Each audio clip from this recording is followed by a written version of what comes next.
Welcome to Indiana Sports Beat Radio, presented by Wow Food Group and Andy Moore Honda of Bloomington. Know your role and shut your mouth, you jabroni! Fires upfield into the end zone, and it's caught. Jelani Woods, touchdown! ISB. A 43-point night for Tyrese Halliburton. How do you like that, partner? Galloway drives all the way to the hole, throws it up, got it! Indiana's got their first lead of this contest. I mean, that's a goddamn Emmy winner right there. Now, from the Golf Club at Eagle Point Studios, here's your host, Jim Coyle. Hey, everybody, welcome aboard. Thanks a lot for being with us here on this Friday.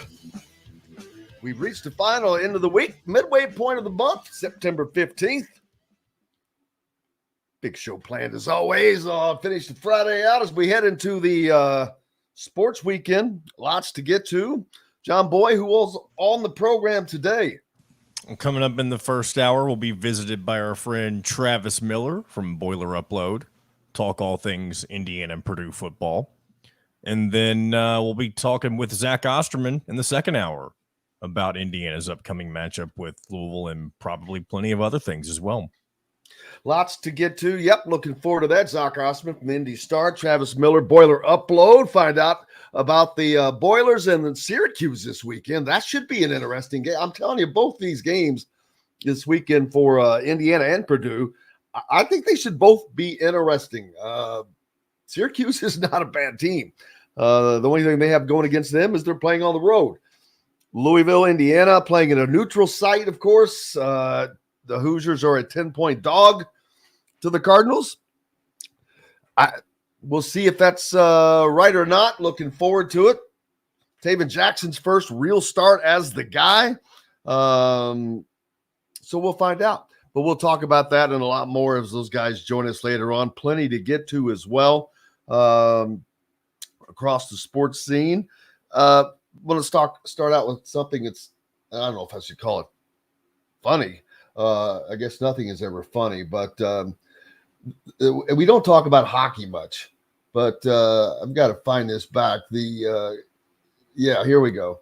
The national, I'm assuming this is the Columbus Blue Jackets traveled to this Lake Michigan resort town Wednesday, ready to watch their promising crop of prospects play in an NHL prospects tournament. But the story they'd hoped to leave behind in Columbus, not so much, because on Tuesday, former NHL player and current TV analyst Paul Bissonnette reported on the Spittin' Chicklets podcast that the Blue Jackets coach Mike Babcock scrolled through players' cell phone pictures in an attempt to know what type of person you are. That's right. A professional coach went through players' phones. Babcock has vehemently denied this report, saying it was grossly misrepresented. So I don't know. But first of all, who's going to turn your phone over? I mean, somebody asked me that. I'm like, you're out of your damn mind. There's stuff in there that not that necessarily bad, that I got important information in there. There's just stuff that you ain't seeing, brother. But just when you think it can't get weirder in sports, it always does. But thanks a lot for joining us. We appreciate everybody jumping on the Andy Moore Honda hotline. Of course, in Indiana Sports Beat Radio, powered by Andy Moore. Go to get more to your door, go to andymorehonda.com. And the family of restaurants in and around the Bloomington area, the great places of the Wow Food Group, including Chop Shop Market and Table, full bakery, steakhouse, anything you want and more. They've got everything you need to make a gourmet meal at home or walk over next door and they'll make it for you. Also home to Inside Indiana Football right now with Don Fisher. And not too long, it will be Inside Indiana Basketball with Mike Whitson as well. So make sure you stop by any of the Wild Food Group locations. Hope you are ready for the weekend. Got college football, had some NFL action last night. The Eagles win 34-28 over the Vikings. Close game. It's good to see. Fun to see that. I think I had a pick in that. It's a little bitty because of winnings last week. But hello to everybody jumping on the Andy Moore Honda hotline already. Fred, Kent, guys are from all over. Of course, Fred from Easton. He sent a picture the other day with him and the champ again. Good pics. Looked like you caught him at the Costco or something. Kent from Mount Pleasant, Jamie jumping on from Grand Rapids, Michigan. Boy, you guys got to be chilly up there because I know what it's like here in the AM right now. It's getting down there, although it's going to kind of jump back up like next week. Ross down on Lake Cumberland. 56 degrees it was down there for him in the morning. John Howell up and at it. In Southport, Philip. Oh, yeah, we'll talk about this Dartmouth thing. I've got that down here as well. That's another crazy thing. Gritty down in Evansville. She took Indiana on the money line for $5. Hey, why not? Why not? I mean, if you're going to bet $5, why not go for it? I mean, you're not going to bet the favorite at $5. At least you can make yourself another $5 by doing that. Jason, how are you doing? Asking, how does Louisville have a student bus trip to the game and IU doesn't? Wow. And that is true. I can confirm that as well. No, I don't doubt it. I'm just saying that is an incredibly great question because, well, I'll tell you why. I'll answer that question in a minute. I'll finish thanking Philip for being on. Jade Mustaf committed to Georgia Tech. Well, yeah, we'll talk. I don't know. That happened after. Did that happen after we were on yesterday? I think it did. Yeah, that was yesterday after. Well, I know it was yesterday. I think it was after the show. So, yeah, we'll talk about that. But not a big surprise. Georgia Tech, I'm like, Georgia Tech? Well, they're not that good. I'm not sure why there, but oh well. Kay, how are you? On from New Jersey. Appreciate you so much. She can't wait to get to, you're coming down to Lucas Oil. Enjoy meeting. Oh, that's right. Enjoyed meeting you guys. Chris as well, or Rob. And hope it's another great weekend. Josh Henderson had a good outing last week, and he was a topic of conversation a couple times in press conferences. I know someone asked, Tom said, you got Josh Henderson the ball more. I know you've been wanting to do that. And he's like, yeah. And we've all been wanting to see that. He's a talent, man. You got to get it to him. You can't keep going to the same well, which is what they were trying to force previously. You have weapons. Josh is one of them, and great to see him being used, and great to see, these families, it's hard on them. The Henderson family comes from New Jersey to get to all these games. It's not easy on families of athletes. That you talk about some serious traveling, and most of them do it all the time. So always think about the families of the athletes who are traveling to and from these games, and wish them safe travels. Pete jumping on from Cicero, Indiana. I've almost already forgot Shakopee. How could I forget that name? Shakopee, Minnesota. Ross, we appreciate you. Oh, that's right. You're on there. It says he's from looking at the Lucas Oil website. It appears the crowd will be mostly Louisville fans. Not surprised by that. Sad as it is, but that Jason just pointed out that Louisville has a student bus to the game and IU doesn't. Wow. Any idea how many students that they've got on that? Oh, I don't know, but I mean, depends on if they're just taking one bus. I don't know how big the bus would be either. So that's is it just one bus? Oh, I don't know. If it's one bus, I don't know. If it's one bus, who cares? That's what are we talking? 50 people? How many? Yeah. I don't know how many people fit on a bus because it's not going to be a school bus. It's going to be you got two seats. So, 50? What fits on a bus? I mean, I don't know. What does a normal Greyhound bus hold? You think they're taking a Greyhound up from Louisville to Indianapolis? I didn't know else how to. I didn't know else how funny, to. Though. I didn't know else. I'm trying to look that up. To be honest, I'll give you an answer in a second. But it's got to be around there. So while it's not a substantial, is the largest charter bus. That was close. There you go. It's close. All right, so 56 people are not going to make a jack difference in even 112. If you doubled it, wouldn't make that much of a difference. No, but here's what it is. I think it might be the effort, but on the other hand, it's 50 minutes, hour max. It's 50 minutes from Bloomington to Lucas Oil. I get it. There's no, if you can't get to Lucas Oil as a student, but yeah, I'm not so on that now. Louisville's 2 hours away, so that's a big difference. So I get it, but I'm not going to be surprised if there's more Louisville fans there that drive up for the game than Indiana fans, and that is abysmal. Yes. You've got a major metropolitan area, first of all, in Indianapolis that is much larger than the city of Louisville.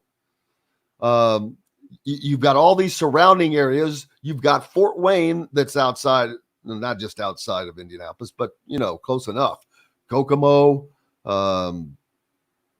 any of those areas around, even not that Columbus, Seymour areas, it's kind of splitting hairs there, but more opportunities for Indiana to draw from, definitely. So Indiana, as an administration, has just done a poor job at promoting this game. And I kind of understand why, and this might sound silly. It's because they're backing out of the series. What kind of game are you going to promote when you're essentially demoting it by publicly announcing a few days ago that you're not going to play the rest of the games? It'd be weird if you were hyping up a game like this after you kind of announced that you're too scared to play them in following seasons. And maybe too scared isn't the right word. I know it's about getting wins on the schedule with the kind of conference schedule that the Big Ten has. The Indiana does not need to be playing a Power 5 opponent. Power 5 opponent. Yes. From another conference when they're already playing 9 conference games against Power 5 opponents. And many of the biggest difference is Indiana is going to play 3 games this year, almost guaranteed, unless something happens to Penn State, against top 5 teams. Minimum, it's probably going to be 3 against top 10 teams. But I think that if Penn State comes around scheduling wise, they could be in the top 5 at that time. That would be 3 games against top 5 teams. I mean, that is. Do you want to say brutal? Before, everybody else outside of those 3 teams is a winnable game, in my opinion. I've said that before. It doesn't mean I think Indiana's going to win all 9 of them, but you have 9 opportunities to get to at least 6 wins. And you can get more than that if you prove that you're good enough for that.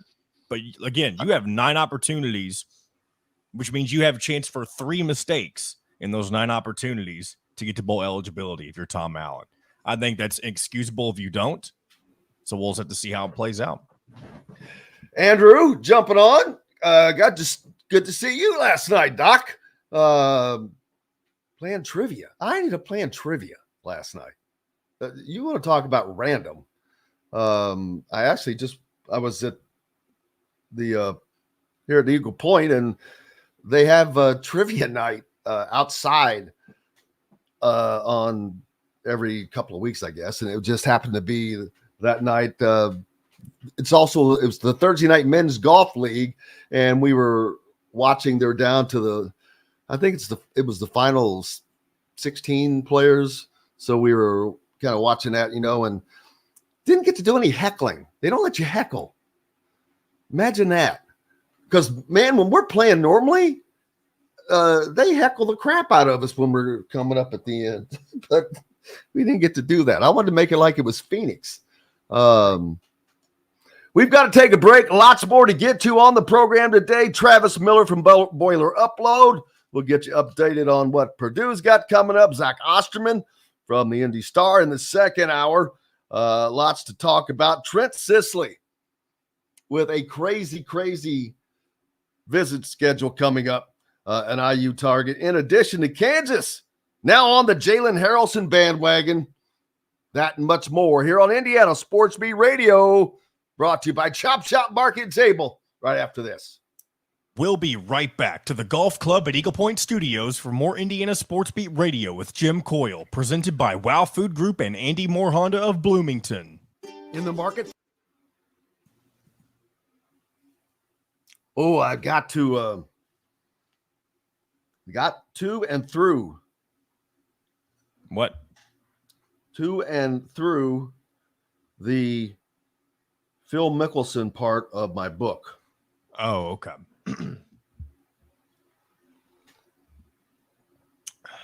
It's funny. When the chapter ended, it just ended, and he was like he was done talking about it, because when you turned the page, it was a different chapter. He literally turned the page on Phil Mickelson. I mean, that has never been more true in reading a book than last night. When I turned that page it was a new chapter, bam. There was no, it was like, poof. It went on to a total different deal, and he was done. One chapter, I think, about Phil.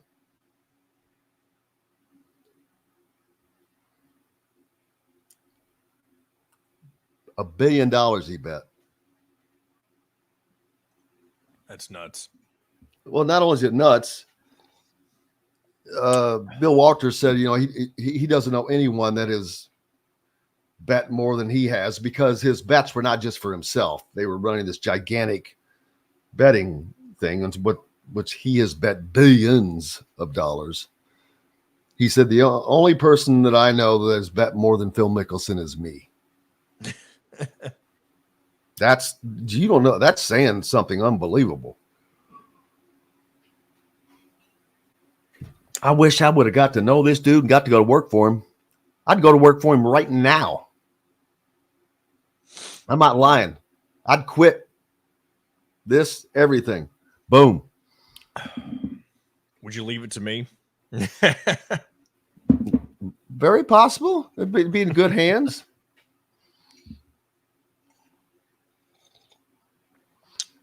No, I saw that. No, I saw it. It wasn't that he didn't want to talk about it. It was just he didn't want to make it about that, because it's one chapter in a book. I mean, it is literally one chapter, and when he turns the page on it, trust you me, he turned the page on it. All right, here we go. 20 seconds. $299. That's right. Play as many rounds as you like for just $299. That's better than a birdie. But you don't have to be a student to play at Eagle Point. Go online to set your tee time or call 812-824-4040. The Golf Club at Eagle Point in Bloomington. This segment is brought to you by Hank's Pizza Mac.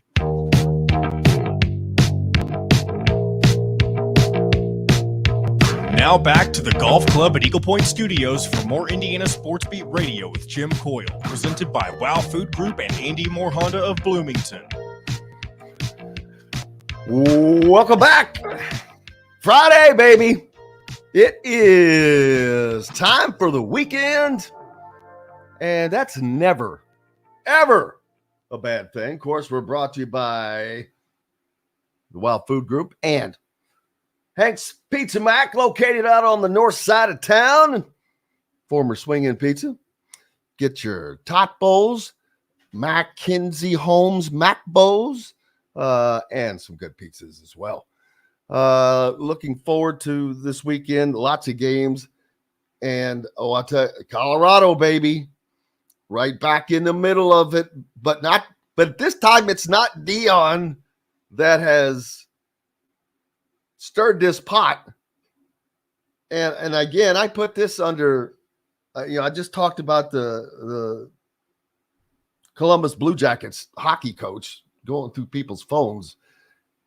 I don't know what was dumber. Yeah, I kind of do.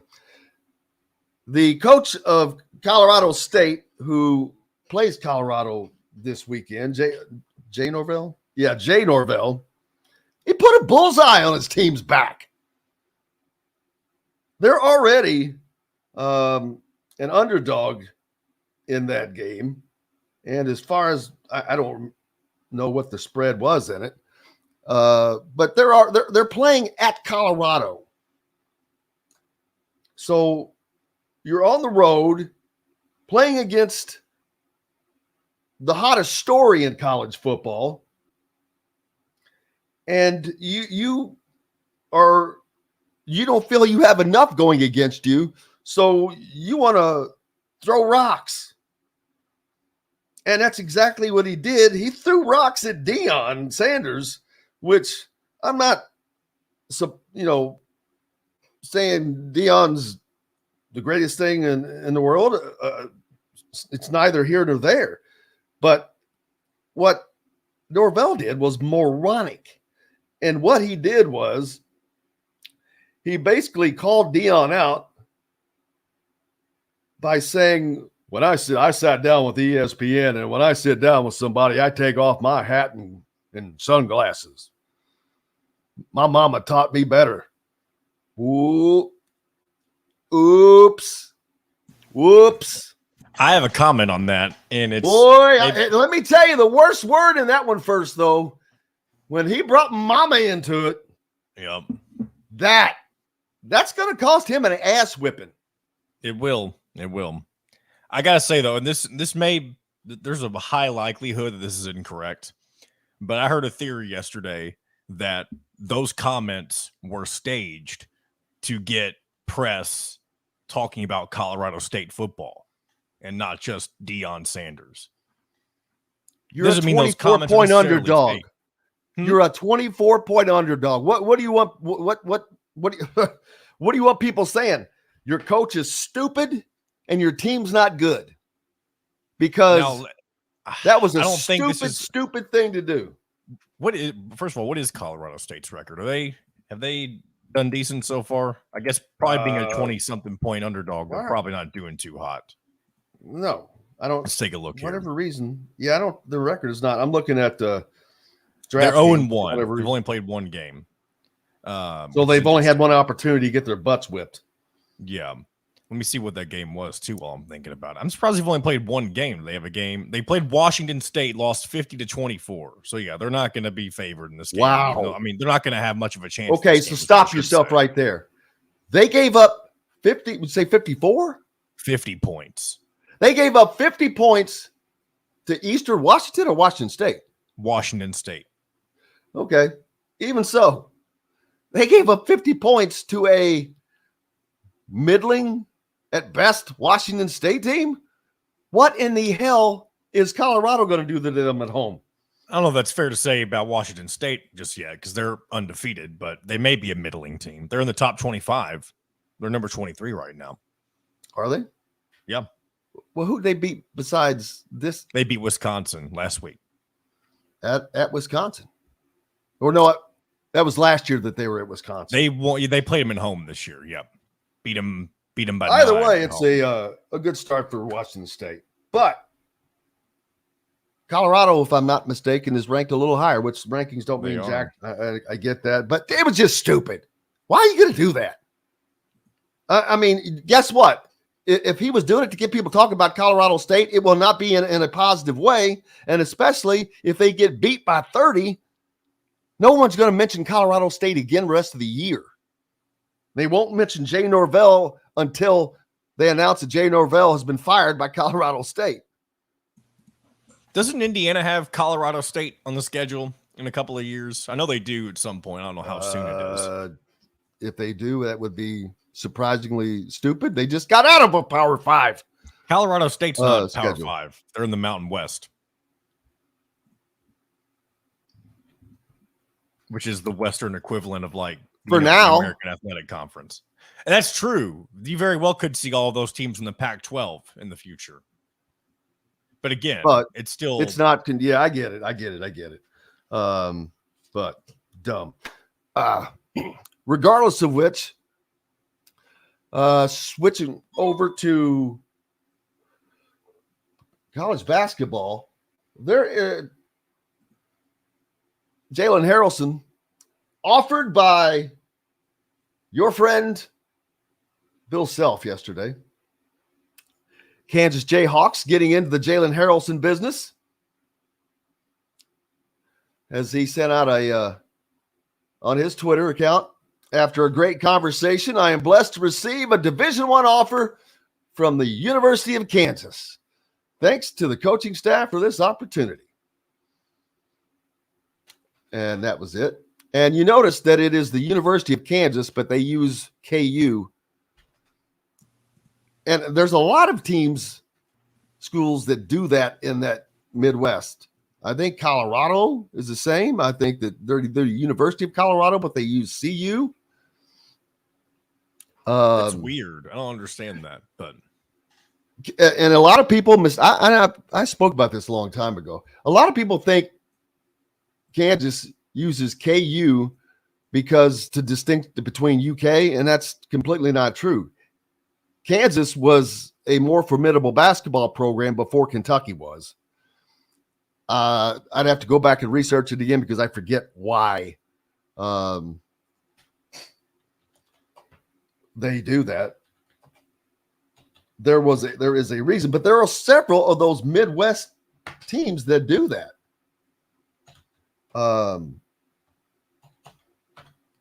Instead of using the UK. Not daggone it. I was hoping to find that real quick. Oh, here we go. So why is the University of Kansas called KU instead of UK? Oh, no, this is just people guessing. NU, I think Nebraska does it. OU, that's Oklahoma. I think they do it. Colorado, as I mentioned. The Big 8 schools were a lot closer to each other in the day than people give them credit for. Is one thing I don't get that. It still didn't answer my question. So they didn't answer. That was the wrong place to go to. I went to Reddit. Reddit's worthless. And see people start guessing because UK was already taken by the University of Kentucky. That's not true. Because somebody have to look that up for me. I don't have time to look it back up, but I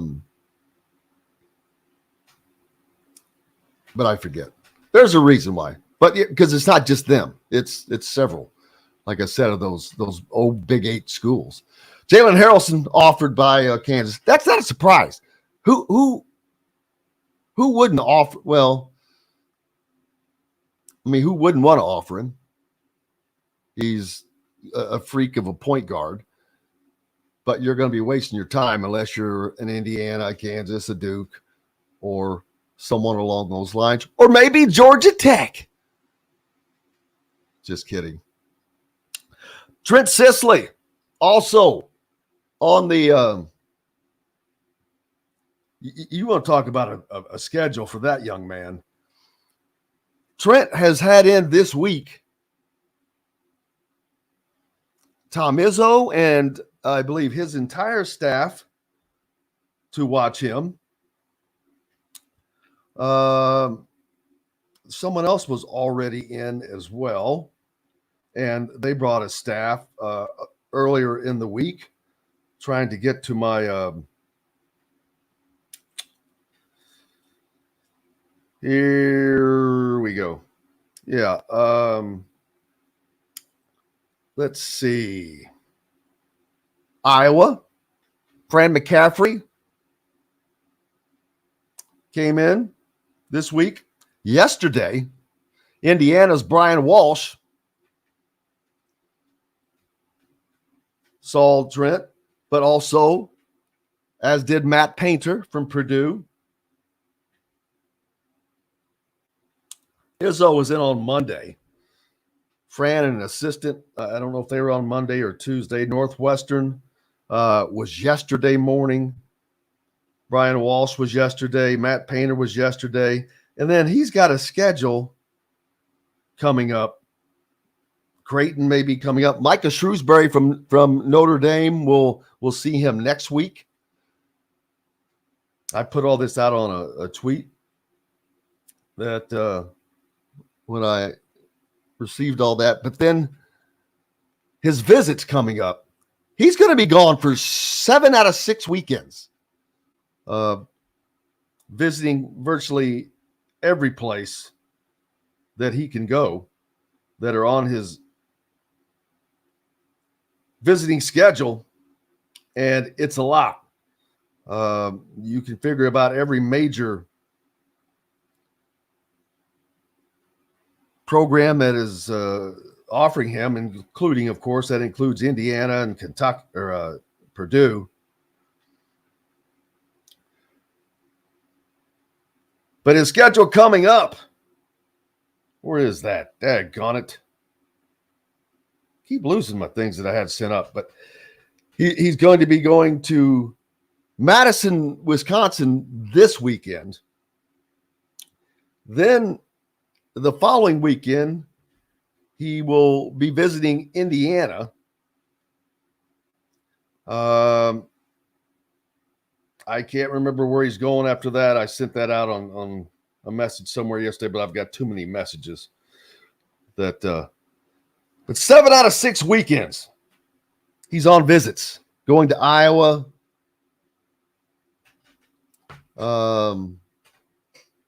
So he is going to be a man in demand. A lot of people were thinking on or speaking on the, I saw on the Hoosier.com forums, the threads where everybody chats about everything. About him not thinking that he was still an IU top target. And believe you me, he absolutely is. He is a top target for Indiana. Let's see. Man, I cannot find it. That drives me nuts. I wanted to list all the schools because I sent that out yesterday. But I can't find where it is. That's sad. Too much information out there. But Purdue, Michigan State, I believe. It's going to Madison, Wisconsin. Of course, coming to Bloomington for the Akron game. But here's a golden nugget for you. There are 2 members of the Sisley family that are attending IU right now.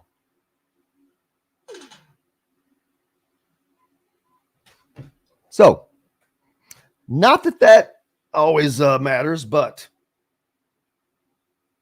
we'll see. Hey, we've got to take a break. Up next, we're going to talk to Travis Miller from Boiler Upload as Purdue will be taking on the Syracuse Orange this week in a game that should be entertaining. Purdue should win it, but we'll see. Travis Miller joins us next, right after this. We'll be right back to the Golf Club at Eagle Point Studios for more Indiana Sports Beat Radio with Jim Coyle, presented by Wow Food Group and Andy Moore Honda of Bloomington. Man, where in the hell? Morning, Travis. Morning, everybody. How you guys doing?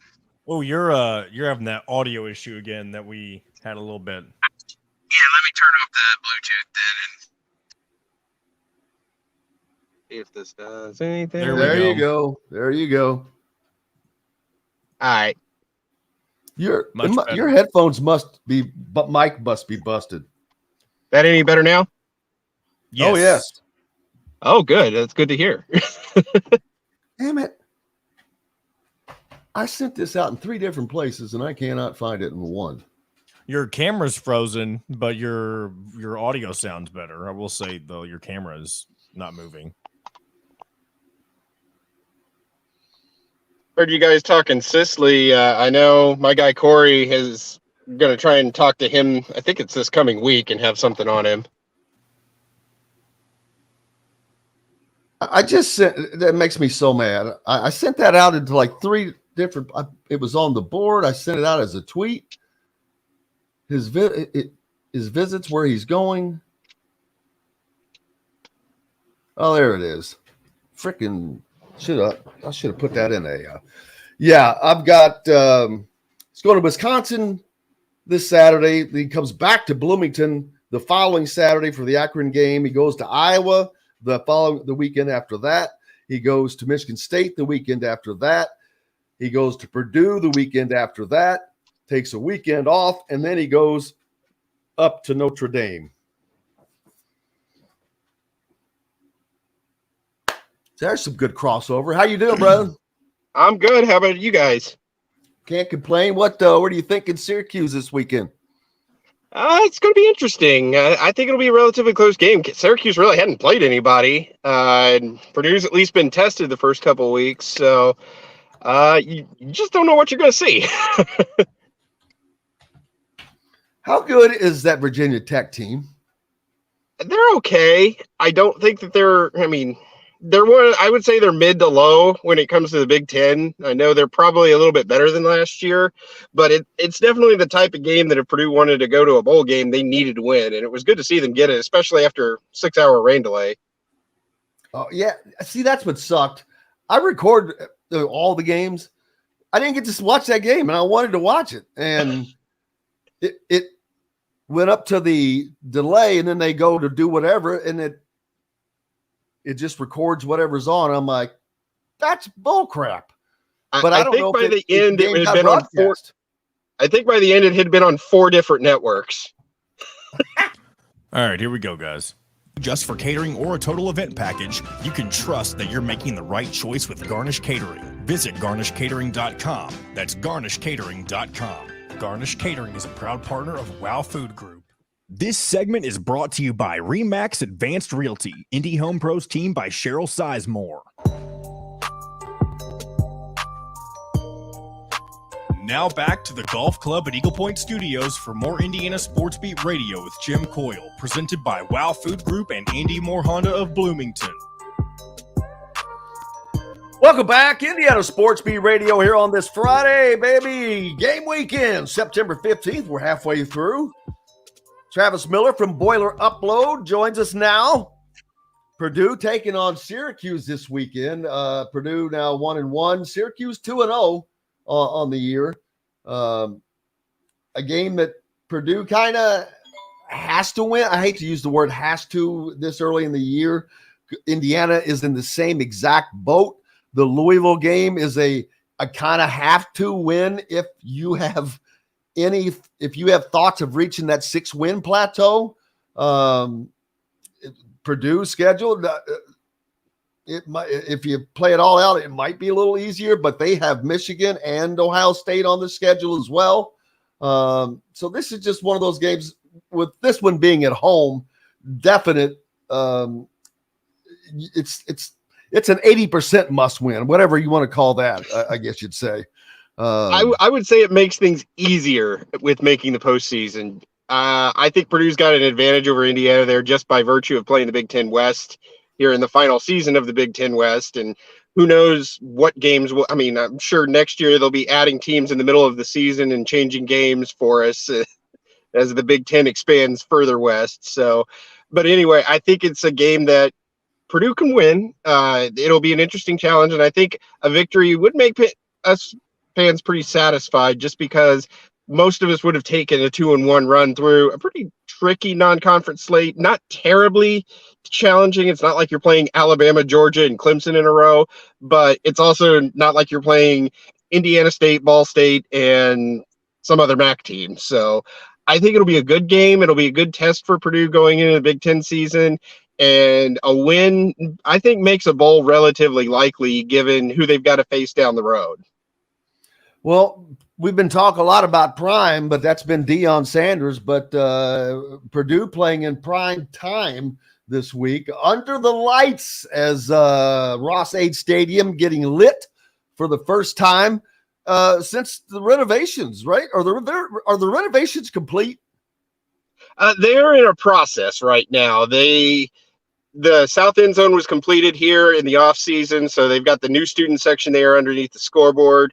The next phase is going to be kind of separating into 2 decks. I think they said that's going to be a very extensive one, and it's one of those pending fundraising and everything situations. So we'll see when and if that happens. I know there's been talks of that for years, but this is the first night game with the new student section, with the south end zone bleachers and everything back in full force. So I think it'll be great. Stadium looks great with the new tunnel. Everything looked good during Fresno's game.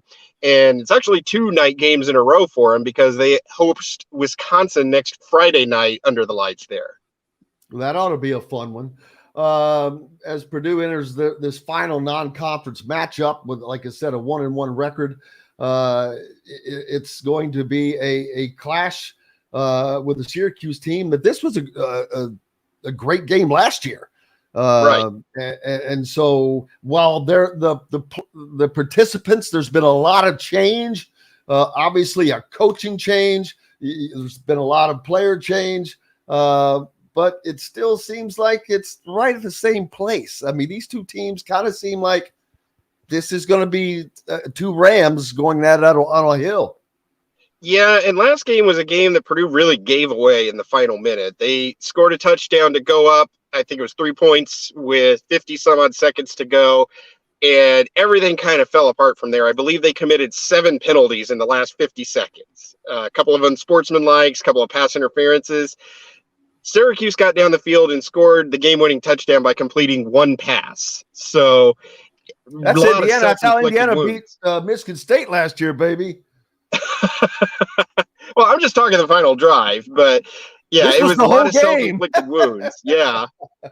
And I think Purdue had to kick off from like its 10 after a couple of unsportsmanlike conduct penalties, and then they racked up a few more after Syracuse scored their touchdown. So they had to kick off from like the Purdue 40, or the Syracuse 40.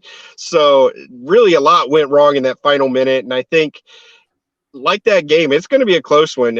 Last year's game started slow. It was only 10-9 after 3 quarters, and then they combined for 42 points in the 4th quarter. So I think you could see something like that again on Saturday night. Well, the big deal, of course, in this game, quarterback play. You've got 2 good quarterbacks going against each other. But for Purdue, of course, Hudson Card. And there's another difference between, say, Purdue and Indiana. And I've been harping on this about Indiana the whole time, is they didn't have their guy at the beginning of the season, and they're going into this game tonight, or not tonight, but tomorrow, with the Cardinals, and basically his first true start as the guy in Taven Jackson. But Hudson Card has been the guy. He's got 2 games under his belt, a road match under his belt, which that has to help. Now he comes back home. He's going to be in much better position as they enter this game. How are you feeling about his play so far? I think he's coming along great. And this is a guy that stared down Alabama last year with Texas and nearly beat them. So he had a ton of experience. That experience alone right there, playing through that in those kinds of games, it doesn't get any bigger. Right. And it's a situation where I think he's coming along well. I think his running ability adds a very nice element to the Purdue offense, one that hasn't been there for a while. I mean, Aiden O'Connell was about as mobile as the Boilermaker statue outside the stadium. And Card had a nice designed run last week that scored the game-winning touchdown. So he's done well. I think he can clean a few things up. He's missed on a few passes, but overall, I can't really complain. He hasn't turned the ball over yet. And nobody's going through a season without throwing an interception, but you get through 2 games without throwing a pick, that's got to build some confidence. Absolutely. And like I said, they come back home after being on the road last week to Ross-Ade Stadium, which it used to be everybody played 3 non-con home games to get those 3 wins. And both Indiana, they just got out of the series with Louisville. They're just playing this one game now because if you're a Big Ten team that is like Purdue or Indiana, where you're middle of the pack or down below, you don't need to be scheduling a Power 5 non-con team. You need all the help you can get to get that to that 6-win plateau. But at the same time, if you want to be better, you have to schedule better. And you've got to applaud Purdue for the schedule they put in place. Even the very first game, that we knew was not going to be an easy game, and they ended up losing it. But that was not an easy game. Last week was a road game against another Power 5 opponent, and so they have this. That's a pretty damn tough non-con schedule for a middle or below the pack team for anybody. Yeah, and Purdue's always done that. I mean, they for 70 years they played Notre Dame home and home every year. So, I think they're kind of used to it, and it's been a while since we played Notre Dame every single season, but they're on the schedule the next 5 years after this season. And then, Virginia Tech, this was a leftover road game after we played them in 2015 in West Lafayette. And they're not afraid to challenge themselves. And I kind of like it, honestly. Even the COVID year, 2020, the 3 non-conference games that were lost that year were Memphis, Air Force, and Boston College.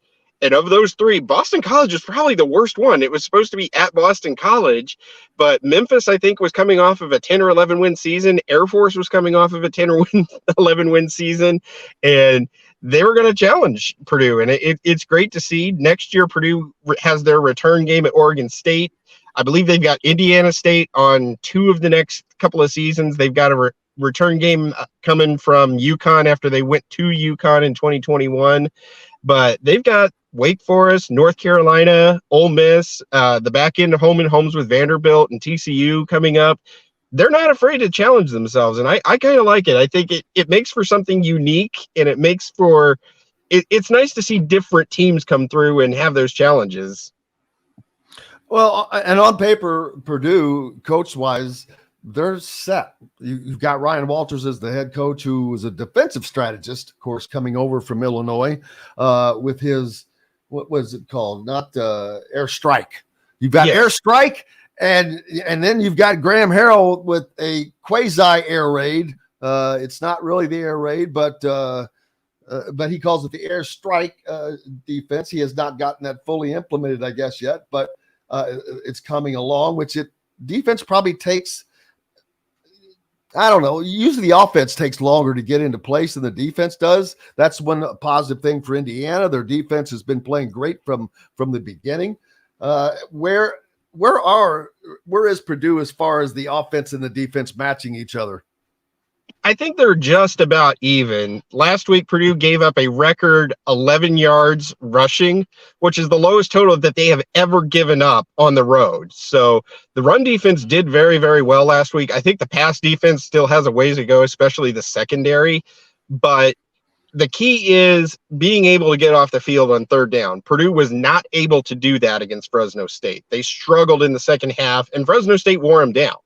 Virginia Tech only converted 2 third downs. And then you look on the other side of the ball, Purdue was much better at converting third downs than they were against Fresno State. So I think the time of possession difference was Fresno had the ball 13 more minutes than Purdue. Last week, Purdue had the ball 16 more minutes than Virginia Tech. So it's a matter of, can you convert those third downs, eventually turn them into points, and keep the defense off the field at times, because they really struggled with Mikey Keene rolling out, finding receivers downfield, and that's going to be a critical aspect for Saturday's game. Garrett Schrader is very, very good about keeping a play alive, and when you have some questions in Purdue's secondary like they do, getting that extra second or two, getting those receivers open is going to be key for Schrader. And I think that's one of the benefits that Syracuse honestly has going into this game. Okay. So I know what your pick is, but what is your pick as far, how do you think this game is going to go from a scoring standpoint? I think it's going to be interesting because we really don't know how good the Syracuse defense is. Yeah, they've only given up 7 points. The one touchdown they gave up was a 75-yard touchdown run on the second or third play of the game last week. So they just kind of got hit on one play, and that's it. But you're playing Western Michigan and Colgate. That's not Fresno State and Virginia Tech. So I think it's going to be interesting. I think it may have a bit of a slow start like last year with the teams kind of testing each other, feeling each other out. And it's probably a game that's going to be in the high 20s, low 30s, I would say. I wouldn't be surprised to see Purdue win something like 31-27. You know, that's kind of my pick right now is 31-27, but we'll see. And an interesting aspect that Purdue has is the special teams has been better. They actually have somewhat of a threat returning punts for the first time in ages. And then you had Tyrone Tracy with the kickoff return against Fresno State. That was the first kickoff return for a touchdown Purdue had in 10 years.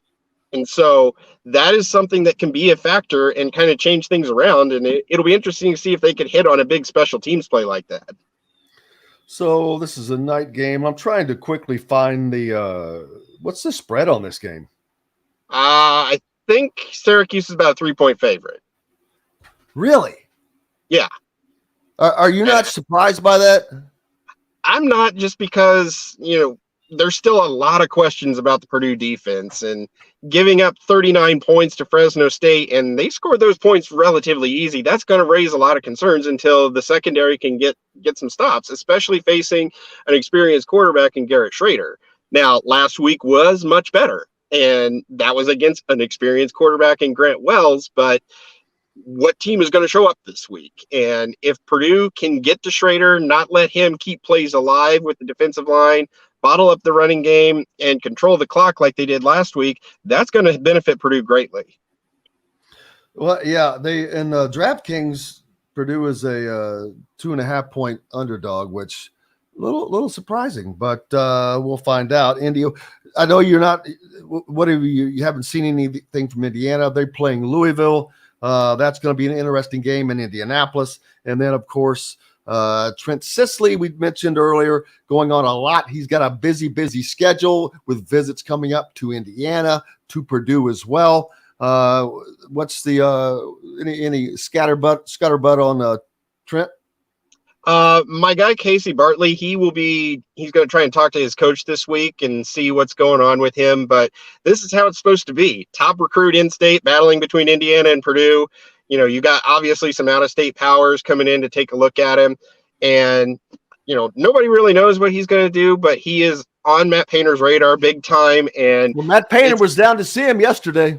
Yep, exactly. So, this is how it's supposed to be. Now, was that an in-home visit, or did he go watch him at school? I think it was an in-home visit, I believe. So I'll have to talk to Casey about that one, but he's going to talk and try and dig into some more information here within the next week. And, it's just fun to see the top two programs in the state battle over these recruits. And yeah, Purdue's, won the Big Ten. I liken it to Purdue won the Big Ten last year, but it feels empty somewhat because Indiana swept them. It was the first time Indiana won in Mackey Arena in 10 years. So the rivalry is back. It's back on many levels. And as somebody who grew up in the Gene Cady versus Bob Knight era, I love to see it. Absolutely. I think everybody does, because they want some piece of sports the way it used to be, because there's been so much change that we've seen. Jalen Harrelson offered by Kansas yesterday as well. Bill Self jumping into that fray, which that always puts a little shudder in everybody, because Kansas has apparently got an unlimited checkbook. Yeah, they just got Flory Badunga from my beloved Kokomo Wildcats. So hate to see him go out of state, but he is a great kid. I've talked to him a couple of times, and I just love seeing what he's done for Kokomo. I grew up there.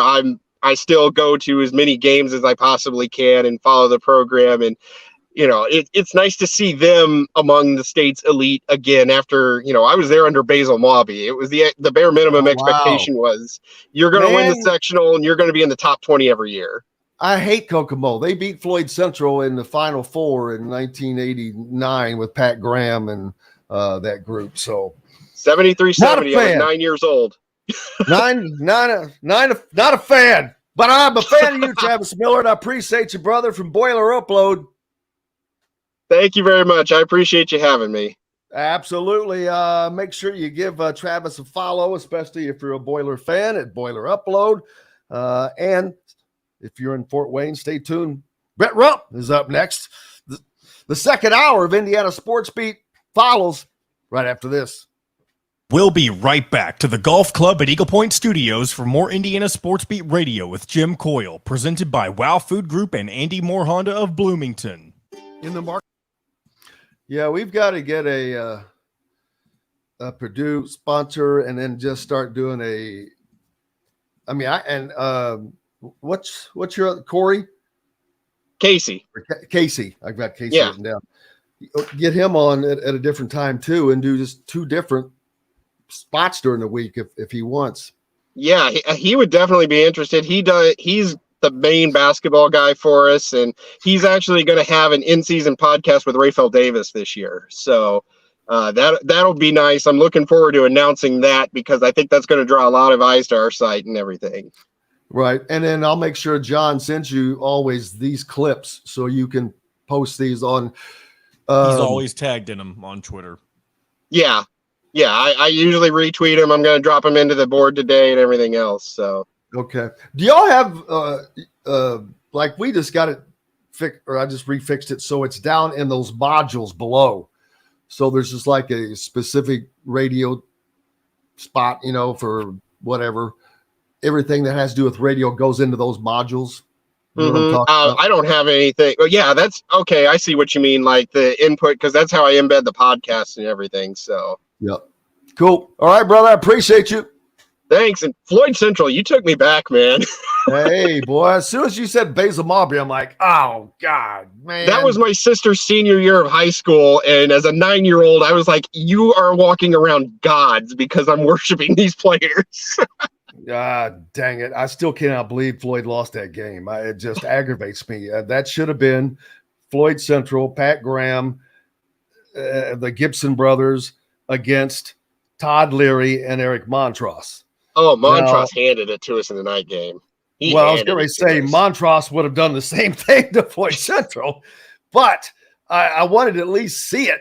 I saw Todd last night. He lives here. But and then the other time Floyd lost, it was in 71. They make it to the stinking Final Four, and they get beat by possibly the greatest team ever, that East Chicago Roosevelt team with, I think it's Roosevelt or Washington, with who's the guy that went to UCLA? I can't think of it. Zach. Junior Bridgman. All right, I got to go. Sorry, Travis. Appreciate you, brother. Take it easy.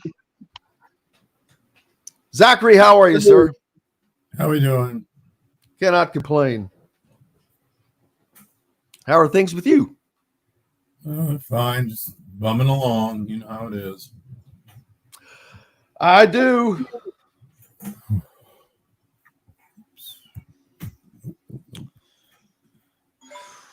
All right, here we go, guys. The golf course. Contact Amy Rhoda with Rebesco Real Estate for additional information. 812-583-0919 or go to mystonecrestliving.com. That's mystonecrestliving.com for more details. This segment is brought to you by the Rusty Gator.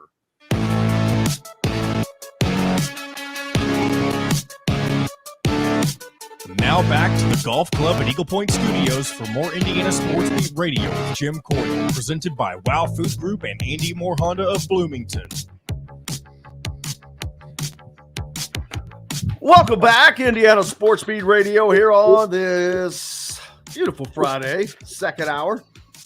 Starting off with Zach Osterman from the Indy Stars. Zachary, how are you doing, sir?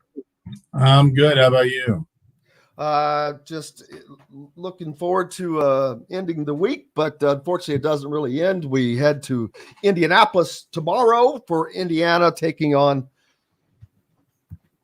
Daggone it, I'm drawing a blank. Indiana playing Louisville tomorrow in Lucas Oil Stadium in a game that it's not a make or break game, but it's half of a make or break game. I'm kind of lost for how to describe it, but this is a game that can send Indiana on a momentum run of sorts, or it could put another dent in the schedule.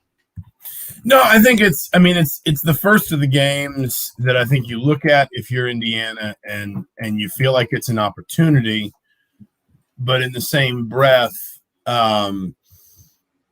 it's also a game that you kind of, you're only going to get so many of those opportunities in a season. And, this is a little bit simplistic, but, if you can't beat Louisville, then you probably start to sort of tell yourself, well, what about Michigan on the road? What about Penn State on the road? We can probably go ahead and cross those off if we couldn't before. I don't know. Why is my camera not on? There we go. I'm not sure why I didn't turn that on. Anyway,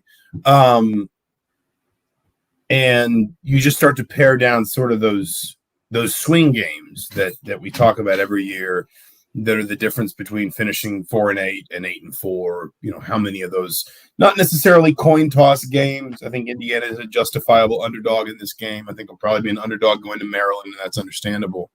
But games where it's not hard to imagine the game finishing within one score in either direction. And then it's just kind of about, you think about, for example, that 2019 season when Indiana goes to the Gator Bowl, it wins basically every one of those games. That team lost heavy to Michigan. It lost by I think it was down 3 to Michigan State. Then there's that fumble at the end of the game. It lost heavy to Ohio State. It lost by 7 to Penn State, but really was kind of chasing that game by a couple scores for most of the second half. But, wins by a touchdown at Nebraska, wins by 6 points at Maryland, wins by 3 points at Purdue, and there's your season. That's your difference. This is one of those sorts of games, and I just think that from Indiana's perspective, you're going to have a finite number of them every season. Of course, you've had a couple of encouraging weeks here. I don't think anybody's out over their skis. But I think Indiana's optimism around certain elements of its team profile have been justified and maybe validated through these first couple weeks. And now you get a big test, the likes of which, if you were able to win this game, would maybe open the road to you having, 3, maybe even 4 wins by the time Rutgers comes to town on homecoming. And that's when you get into a back half of the schedule that is obviously a lot more forgiving than the front half. Yeah, and starting with this Louisville game, the defense, not a lot to talk about because they've looked pretty solid. They are going to get tested. The secondary is going to get tested because they have not been tested, and that has been if there's been a question on defense, it's that. I'm not saying that they haven't played well, but this Jeff Brom will put them to the test. He's going to put the entire defense to the test. He's very good and has been good this year already at spreading his offense out, getting his receivers out in space, throwing to those guys. As a matter of fact, their running backs have been some of their top receivers, and they've got good running backs, and they've got a veteran quarterback, although he has started a little bit slow. They still have, I see it as an advantage on offense over Indiana because of Taven Jackson taking his first official start as the guy, and I would like to have seen him or whomever have all the starts, but that didn't happen. So it is what it is. But he looked very poised, even though it was against Indiana State. He had a lot of time. He may not have that much time this week, but he did look very poised, and he's dangerous if he has to tuck the ball and run. Yeah, I think the big thing for me with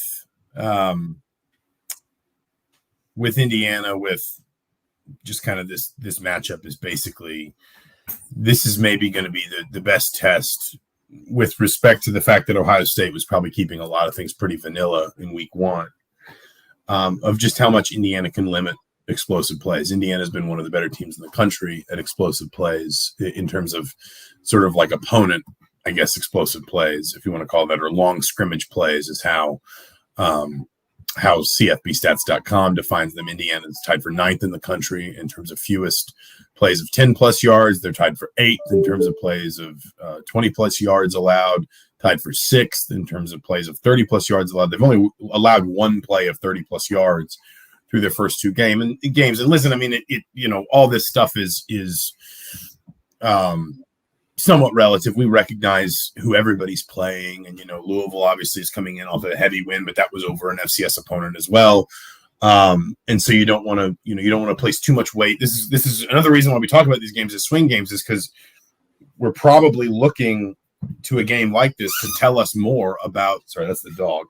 To tell us more about both of these teams and what to think of and what to expect from both of these teams. Louisville's top 30 in the country through 2 weeks in plays of 10-plus, 20-plus, 30-plus, and 40-plus yards. They're top 10, I think, in 20 and 30-plus yard plays. Brom, Indiana will know well. I think Tom Allen has a real level of respect for him, particularly the way he game plans and calls offense and things like that. Tom Allen will know how good Jeff Brom is at basically identifying the guys who need to touch the ball and getting them the ball where they need it. Of course, we think about Rondale Moore, but you can also think about David Bell. You can think about some of the running backs that he had at Purdue. Indiana is going to have to win the line of scrimmage first. You're right. That secondary is going to be tested maybe a little bit. I won't say more than Ohio State, but differently than Ohio State, because I think Louisville will probably open things up a little bit more here. And then Plummer's an interesting quarterback. Like it always felt like he never quite found his legs at Purdue. I think some of that was injuries. If I recall correctly, he was kind of banged up multiple years there. And then he went to Cal last season and passed for 3,100 yards, 21 touchdowns, only 9 picks. He's obviously come back to Louisville to be with Jeff Brom, who recruited him to Purdue. He's done some good. He's had some bad. He threw a couple interceptions in that Murray State game. I do think it's a game where if you're Indiana, I'm not saying Jack Plummer can't beat Indiana, but I think if you're Indiana, you want to get into a situation where you're making him make plays to beat you, and you're not making it easy for him to just kind of give the ball off to all of these explosive players Louisville has. And then if you can get to a point where Jack Plummer's dropping back and he's under pressure and he's making tough passes and he's connecting in tight windows, then you just say, okay, fair enough. We can live with that. But I think what you want is to sort of, close down other parts of Louisville's offense to make Plummer be the guy that beats you or doesn't on Saturday. Yeah, he has not, even though, as you said, I've talked about it a lot, he had a tremendous year at Cal last year. He started off a little slow and sluggish thus far this season, but that's what those first non-con games are for. They put up over 50 points against Murray State. So that helps things. On the other side for Indiana, their offense run by Taven Jackson.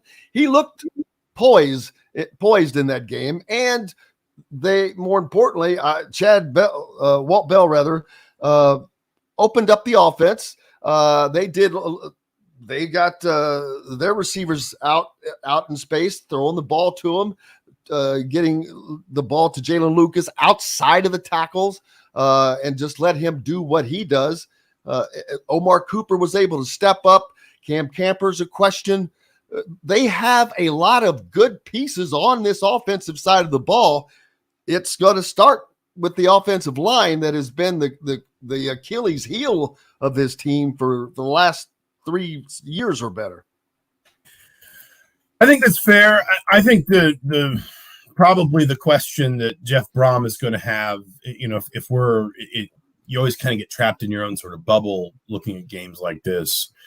I think if I'm looking at it from the Louisville perspective and I'm, sort of asking what is Jeff Brom sweating, today, yesterday, tomorrow morning, whatever, it's basically just, I'm not really sure what offense to prepare for what Indiana offense to prepare for. And obviously you can look at film of Taven Jackson. Jeff Brom will know him well from his time as head coach at Purdue, having, recruited the state while Jackson was in high school. But you have an Indiana team that has put two very, very different offenses on film in these first 2 weeks. And it's kind of on Brom to answer the question of which of these guys is which of these guys essentially is, or not which of these guys, excuse me, I'm getting lost in my own thoughts here. Which of these offenses is the one that I need to prepare for? Because if it's, you can tell yourself kind of either one. You can say they were keeping it wildly vanilla against Ohio State. They were taking advantage of the new clock rules. They were, just trying to shorten the game and stay as competitive as possible, maybe wear Ohio State down, take advantage of some mistakes. What they did against Indiana State is a lot more resembling what they were a season ago offensively. And, they'll be, that's what to prepare for.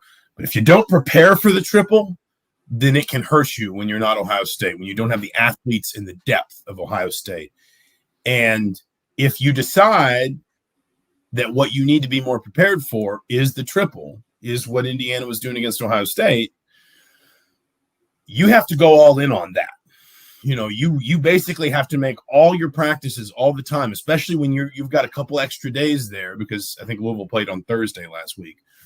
When you've got a couple extra days there, you've got to decide if you're gonna be like, oh, we're just gonna prepare for Indiana like they're a triple option team.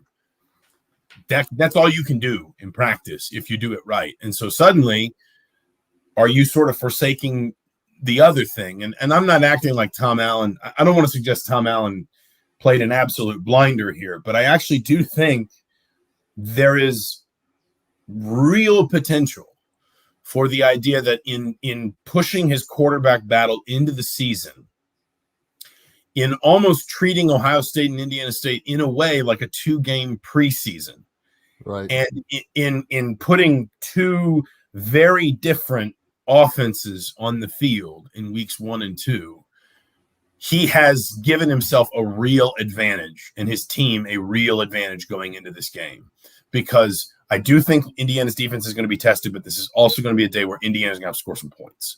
And I don't see a world where, especially in a dome, there's no weather, nothing like that. I don't see a world where Indiana wins this game 20-17. I just think that, listen, I may just be sort of talking myself in knots here, and Indiana's going to lose 35-14, and none of it will matter. But I think there's a world where Indiana has basically given Louisville an impossible question to answer here offensively, and has given itself a real leg up in a game where starting fast, I think, would help immensely. And I'll be honest, I was not sold that the quarterback battle was truly that close.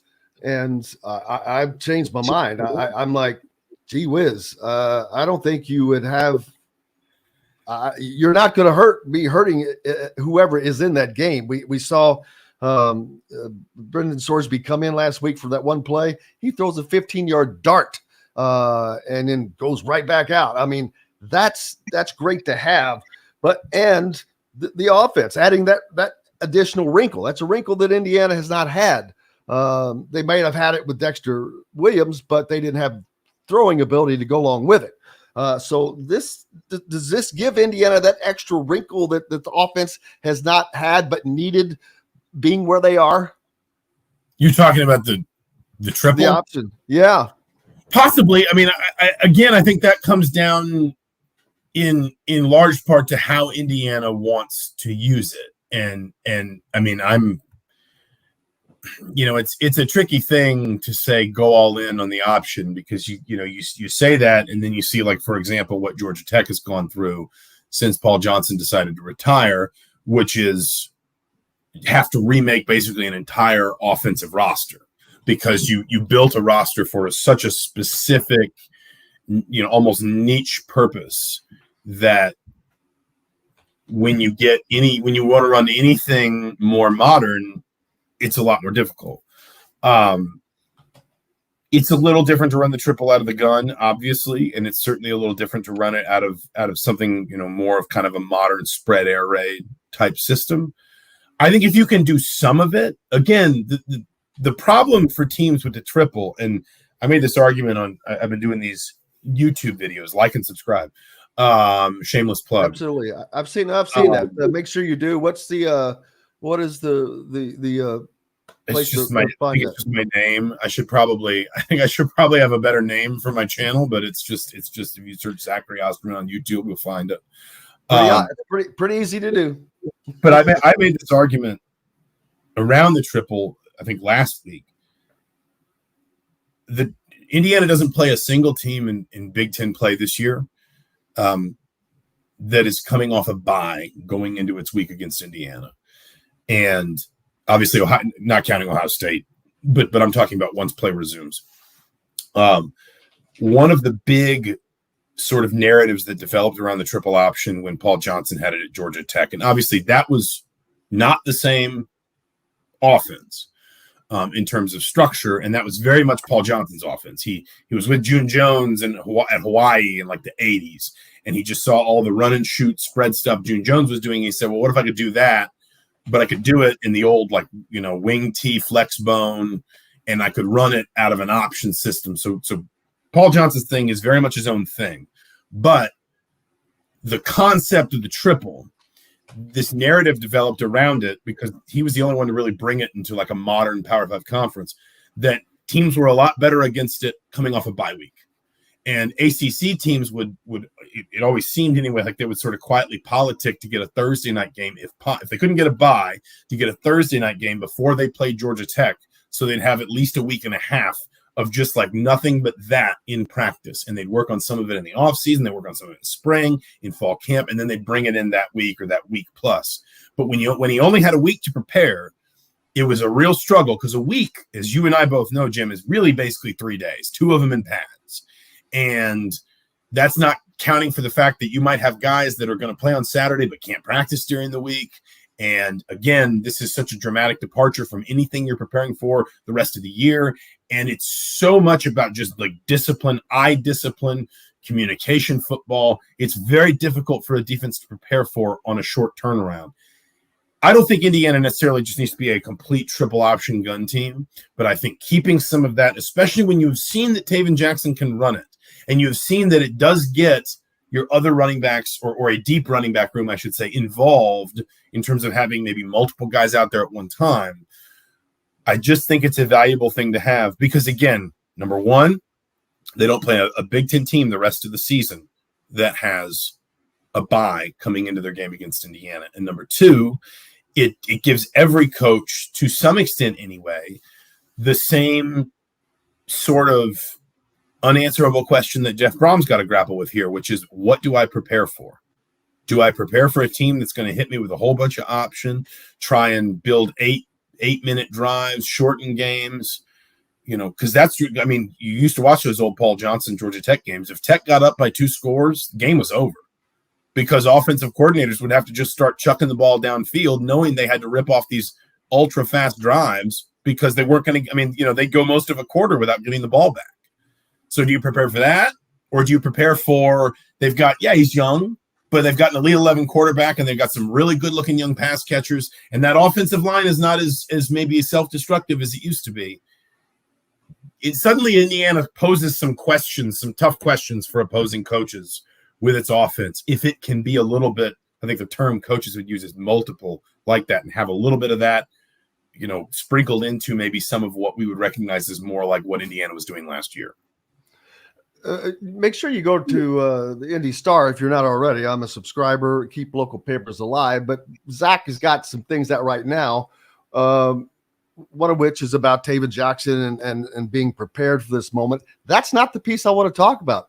I want to talk about another recent piece, hoops trash talk in the IU football locker room. I just find it so interesting. It was cool as hell, and you kind of forget the names like James Bamba, Tony Perkins, Donovan McCulley, Omar Cooper, gee whiz, on CJ Gunn, who's on the basketball team. But it's so unique to have so many football players who everybody plays. There's a lot of guys that play multiple sports, but they were on high-end basketball teams. Well, and in the state, different. I mean, that was kind of the, obviously Indiana, of course, has had, football players that play basketball and occasionally basketball players that played football. And it's not hard to, find, I'm sure Jalen Lucas ran track. Most kids play multiple sports. Tom Allen is one of those coaches that says he puts a real emphasis on recruiting athletes that play multiple sports. But what's interesting to me is all of a sudden you look around and those skill positions on Indiana's offense are stocked with guys that also played really high-level basketball in this state. You talk about, James Bamba was on that South team that was undefeated in coming out of sectionals in 2020. Donovan McCulley and Omar Cooper were on the LN team that I think had just won that sectional, because the LC, Lawrence Central, was really good that year too. And I think because part of the sort of dynamic of that season was, and they were teammates with C.J. Gunn.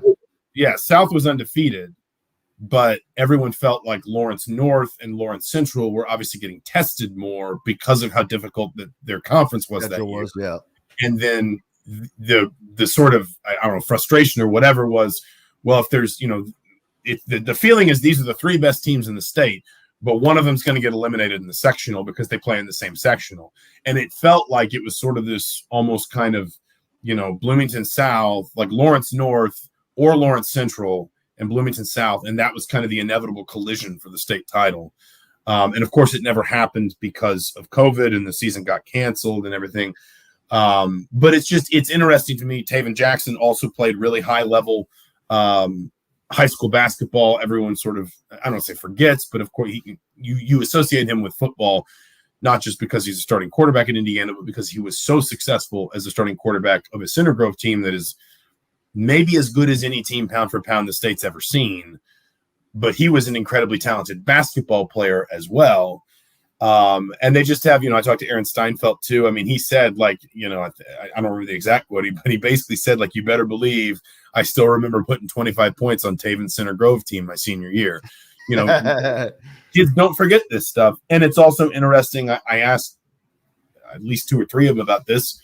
You go into these gyms, these high school environments where there's 4,000, 5,000, 6,000 people there. Does that prepare you for Big Ten football? And they basically said yes, because sure, there's 10 times that many people at a Wisconsin game, but it's not in an arena. It's not indoors. They're not like there's the sideline is basically, they're right behind you when you're sitting on your bench. It's not like football where there's at least some space and you're out on the field and it's easier to block them out. I mean, I think James Bamba said it's easier to block a crowd out in football than it is in basketball. And so just all that stuff kind of prepares them as well. And I just thought it was interesting to kind of look around and realize how many of these kids had been high-level high school basketball players in the state of Indiana. And now we're obviously coming through as potential impact contributors for IU football. Absolutely. Great stuff. Go to the Indy Star. It's there to read. There's another piece in there where Omar Cooper says he definitely remembers dunking on Austin Booker, who's a defensive lineman in Kansas. So, it goes on and on. Great stuff. Make sure you go to the Star to read it. Appreciate you, Zach, so much. And we'll see you tomorrow night at the 18th floor of the Lucas Oil press box. Right. We'll be up there. We're gonna be up in the gods. There's no doubt about that. Have a great day, my friend. You too. Thanks, Jim. We'll talk to you soon.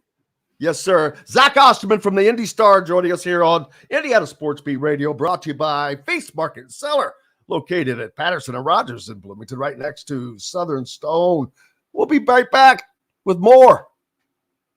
We'll be right back to the Golf Club at Eagle Point Studios for more Indiana Sports Beat Radio with Jim Coyle, presented by Wow Food Group and Andy Moore Honda of Bloomington.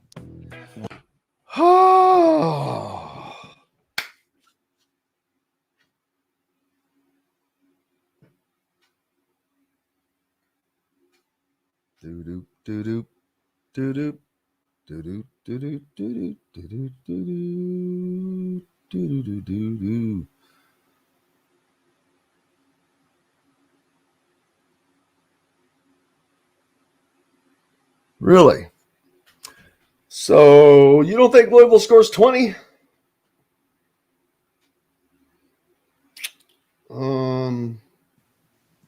I think the game's going to be in the 20s for both teams. That's my thought right now. Man, you think? My gut for some reason is saying 27-21 Indiana.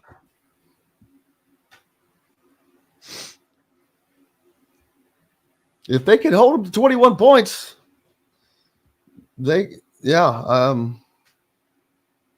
I honestly, it's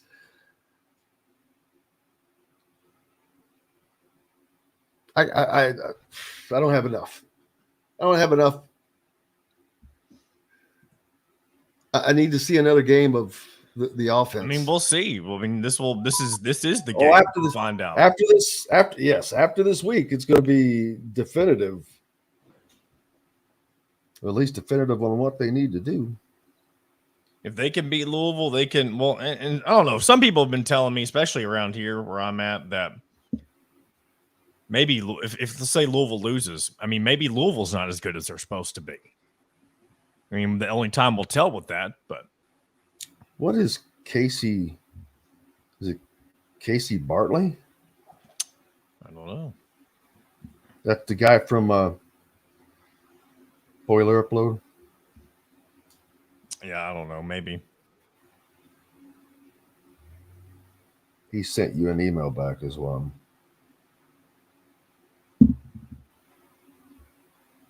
Oh, I see that. I just saw it. I'm gonna add him. How much time we got? 40 seconds or 50 seconds.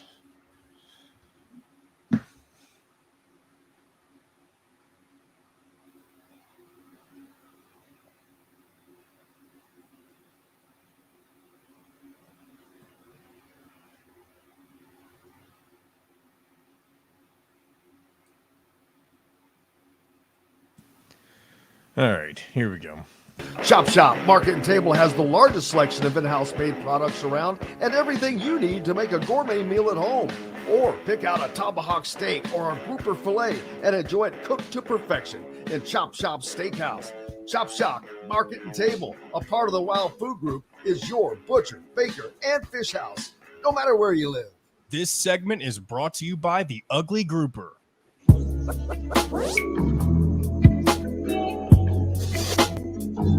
Now back to the Golf Club at Eagle Point Studios for more Indiana Sports Beat Radio with Jim Coyle, presented by Wow Food Group and Andy Moore Honda of Bloomington. Welcome back. It is Friday, baby. Appreciate you being with us. Hope you're ready for the weekend. You know, I have not even glanced at the forecast for the weekend, but quickly, it looks like it's going to be spectacular. Today, a high of 78. Of course, this is in central Indiana, south central Indiana. Tomorrow, high of 78 with a little cloud. But I saw someone ask if they would open the roof at Lucas Oil. I doubt it. It will be a game with half the attendance in it that of capacity, so probably not going to do that, I would imagine, especially since it's a daytime game. I don't know what I'm going to assume since they're playing, in that stadium, they're going to leave it closed. But I do recall David Jackson talking about when they went there to practice, the lights, how different it is, and that a lot of times for receivers, it's a little more, it's tougher, that there's some tricky things to it. Ross says he's thinking 31-27 either way. That does not line up with Vegas. That's inside of what Vegas says. They've got the Cardinals as a 10-point favorite in this game. So there's that. Robert, the truth, he thinks it's going to be a big old win for the Cardinals, 47-20. We will find out. it's going to be interesting. Daggone it. Indiana has the ability. They have the talent to win the game, but they have to do more things right, I think. They cannot make the mistakes that they've made. I mean, last week's game, it's just Tom Allen has done something that I've never seen him do. He's used the word stupid 6 different times to describe the same thing. Every time he's talked about those two running into the punters, he said, that's just stupid. That was just stupid. 6 different times I've heard him say that. And he's right. It is. And I don't get it how you can make that mistake. Don't. In the Ohio State game, I forget who it was now, the drawing the sword and putting your sword in. I think it's stupid that's a penalty, but it is. So just don't do it. Don't do it. You didn't do anything. They threw a bad pass that was not quite catchable. So what do you put your sword away about? But the Indiana, you have to rely on Indiana to not make mistakes. Number one. Then you have to rely on Indiana's offense to have improved from last week to this week. You have to rely on, and Zach talked a lot about this triple option. Well, the biggest thing about that is the quarterback making the right read. Virtually, well, not every time, but pretty much every time. You have to make the right reads. Period. And that takes some experience. Now, I don't know what offense they ran at Center Grove. I'm sure there was a lot of RPO there. So this is just another level. It's at a faster level.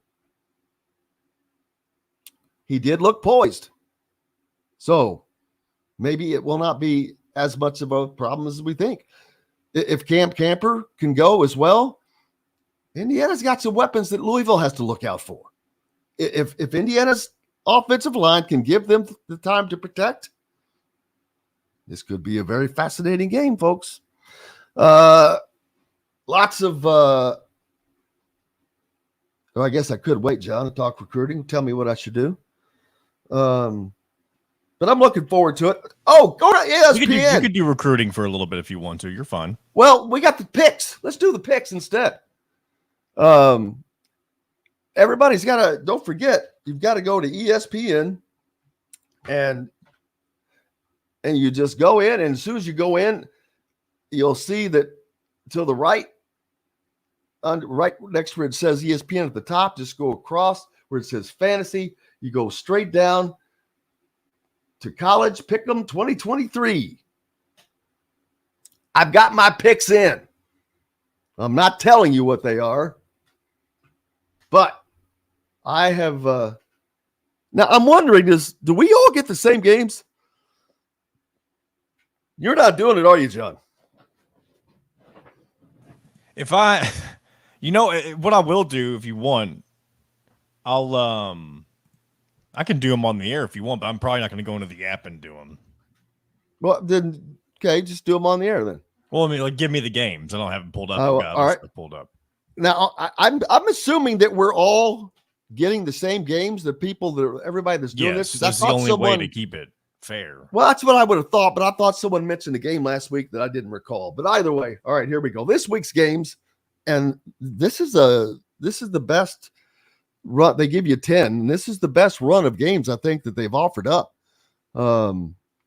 First one is Kansas State and Missouri. Or Kansas State is at Missouri, and that's tough. I think I would take Kansas State in that one. What's the spread? I know we're going straight up, but I think Kansas State is the damn underdog in that, which shocked me. I I don't know what time that game is being played. It's so hard to find those games quickly. But I there it is. Kansas State is now a 4-point underdog. No, 4-point favorite. 4-point favorite. Oh, no, you're right. It is favorite. I'm taking Kansas State still. That has changed. I think that was 2.5 at one point.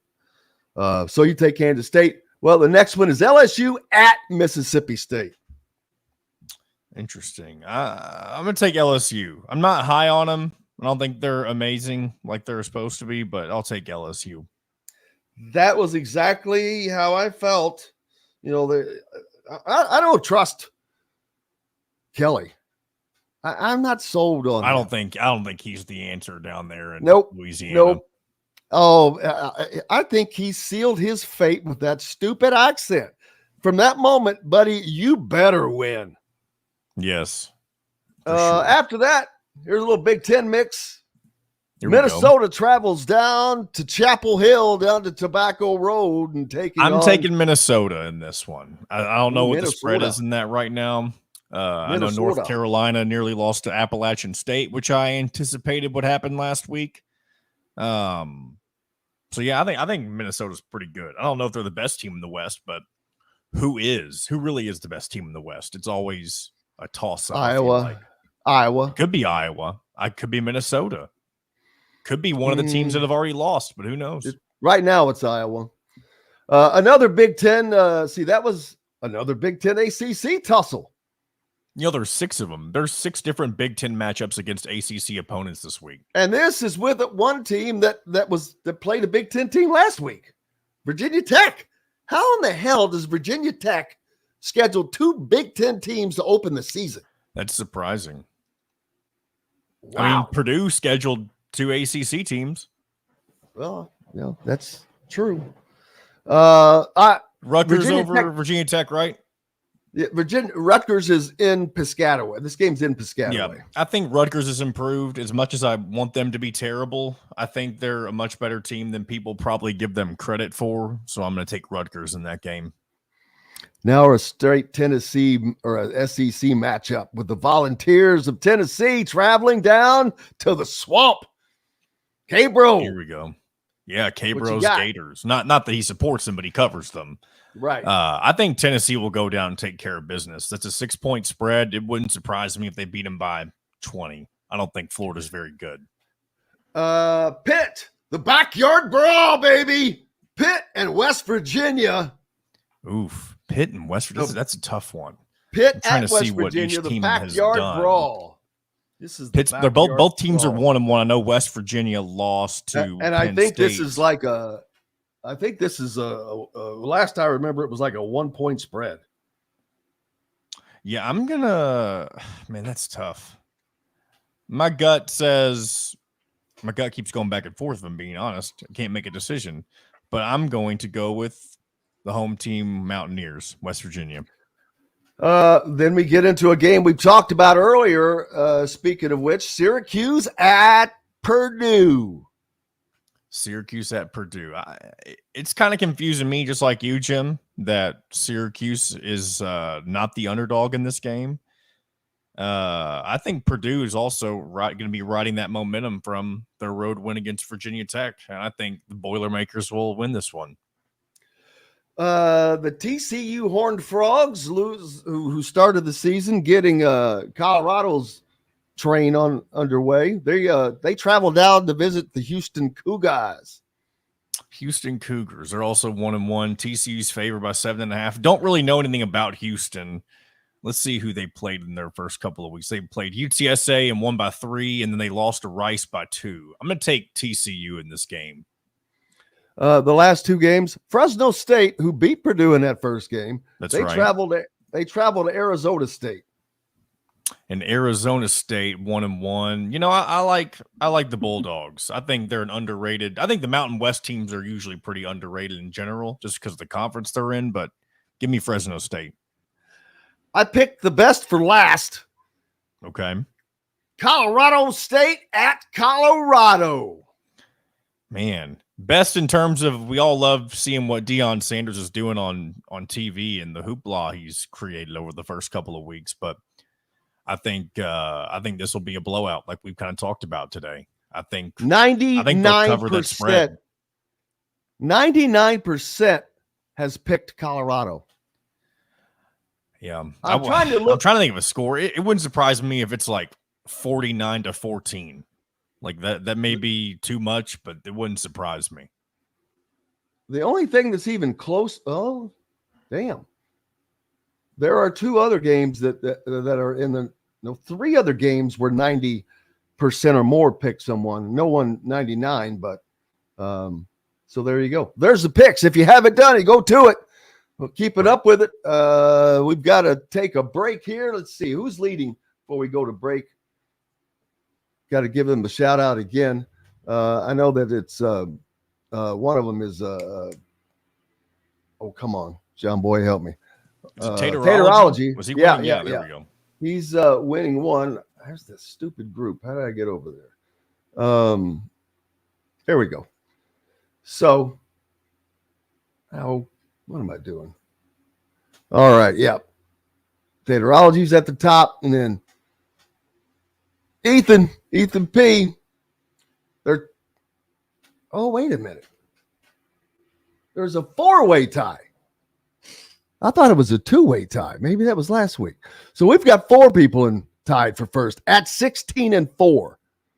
Taterology, Ethan P, Justin B, and Brent.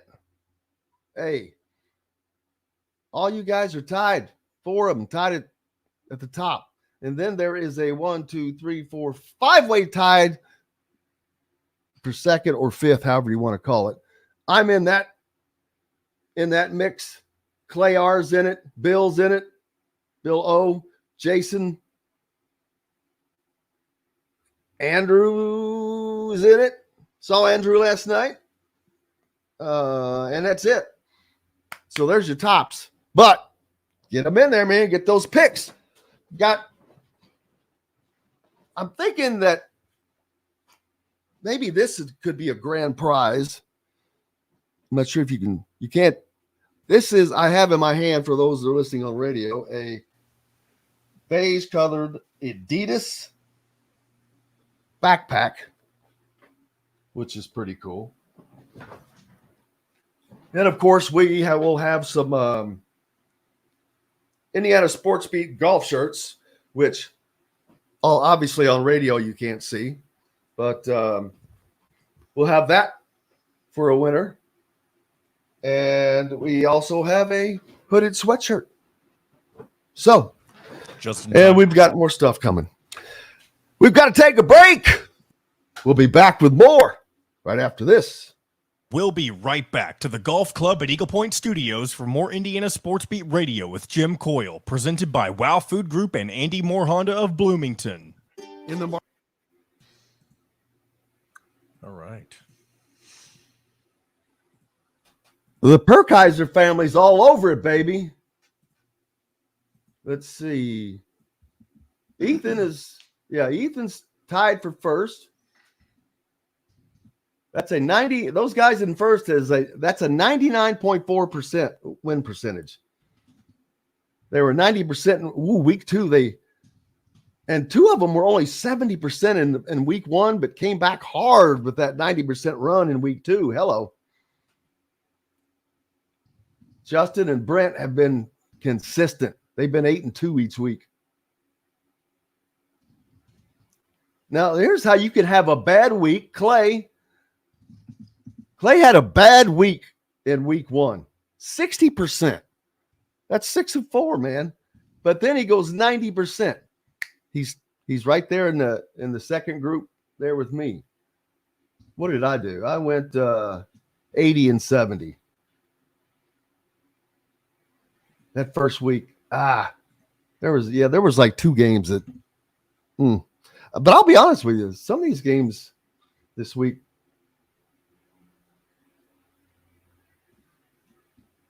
I did get to chastise Dylan. You did yesterday.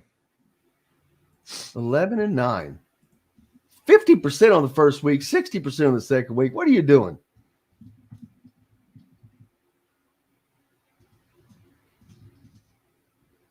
But it won't take much to change, especially over the course of the season. Got a lot. It's a long way to go, baby.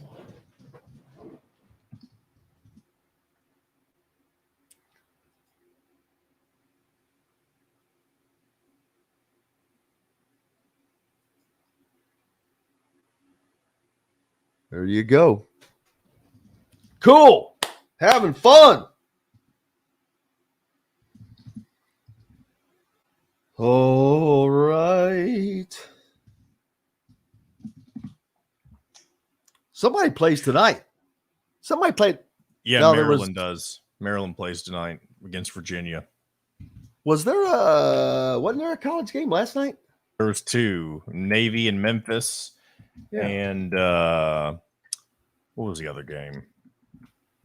Wasn't there one of substance? Oh, Miami played. It wasn't of substance, but they played. Miami Bethune. of Florida? Yeah, they played Bethune and whooped them. Oh, Bethune-Cookman. All right. What the hell's Here we go. $99. That's better than a birdie. But you don't have to be a student to play at Eagle Point. Go online to set your tee time or call 812-824-4040. The golf club at Eagle Point in Bloomington. This segment is brought to you by Bubba's 33 in Clarksville and Evansville. Pizza, burgers, beer.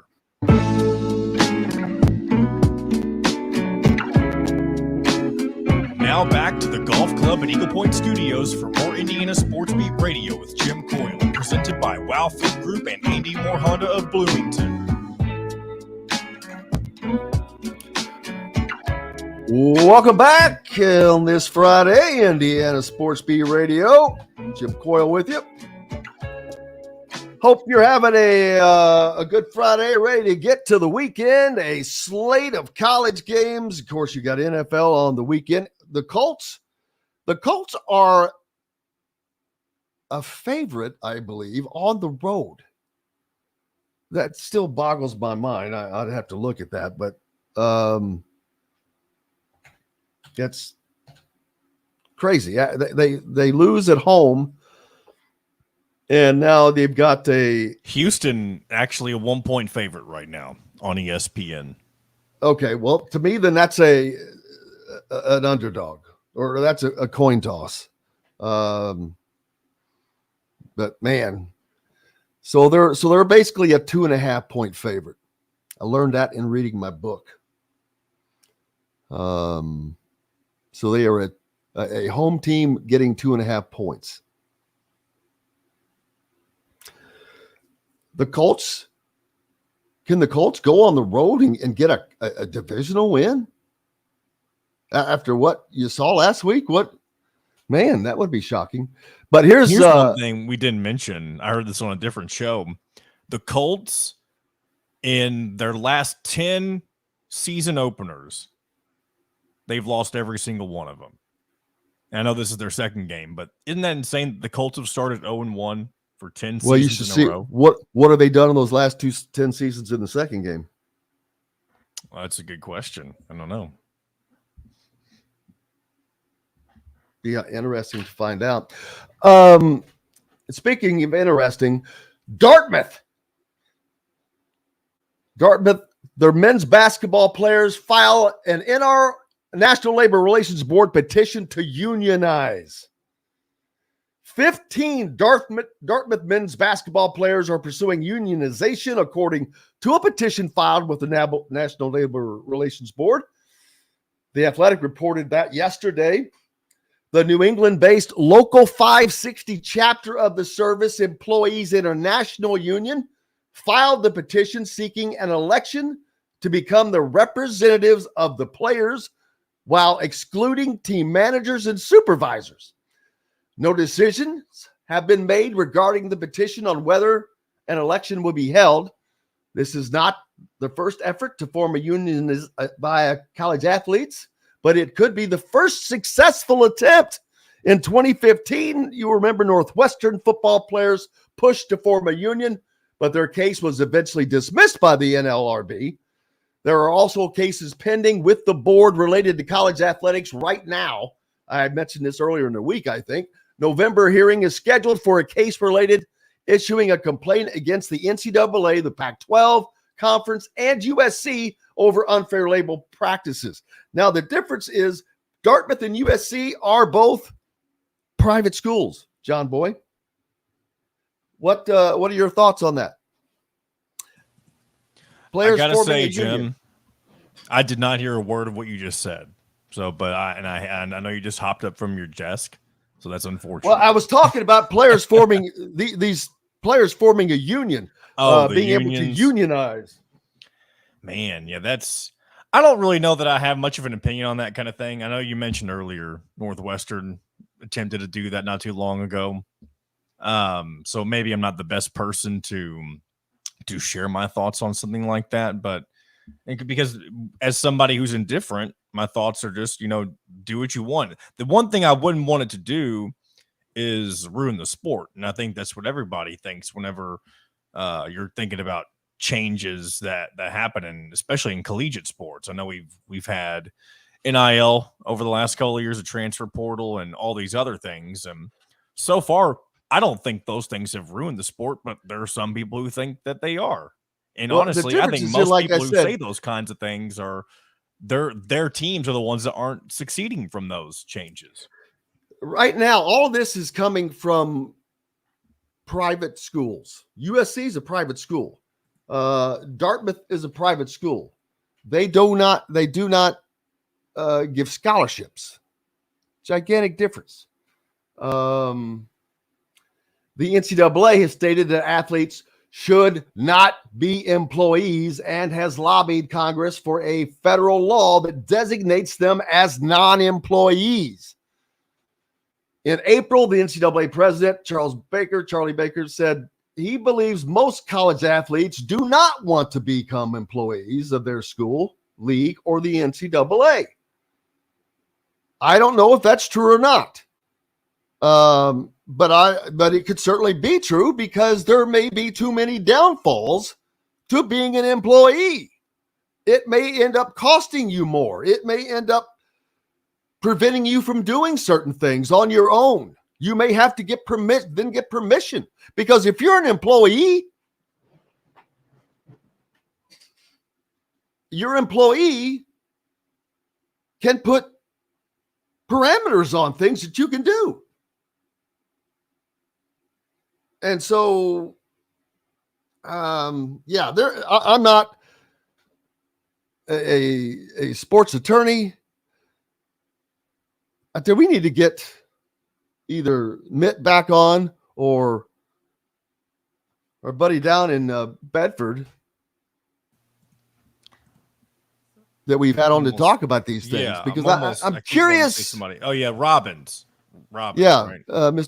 Mr. our attorney Robbins. I'm just curious. There has to be negatives for the athletes to becoming an employees.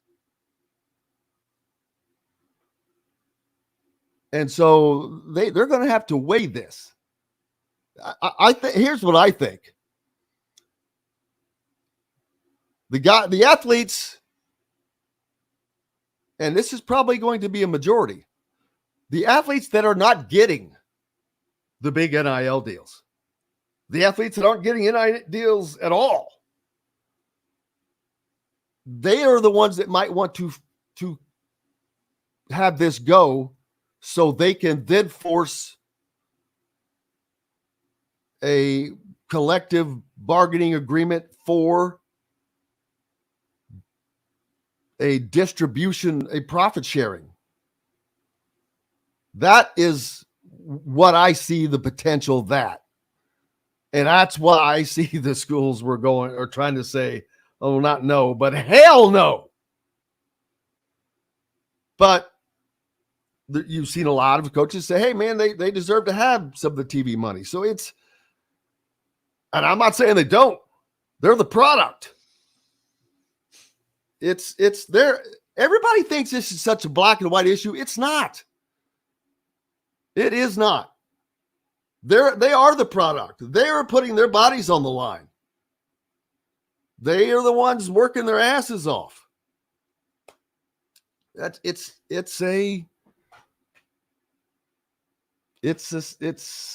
sticky wicket, baby. A sticky wicket. as they would say in Johnny Old England. Great day today.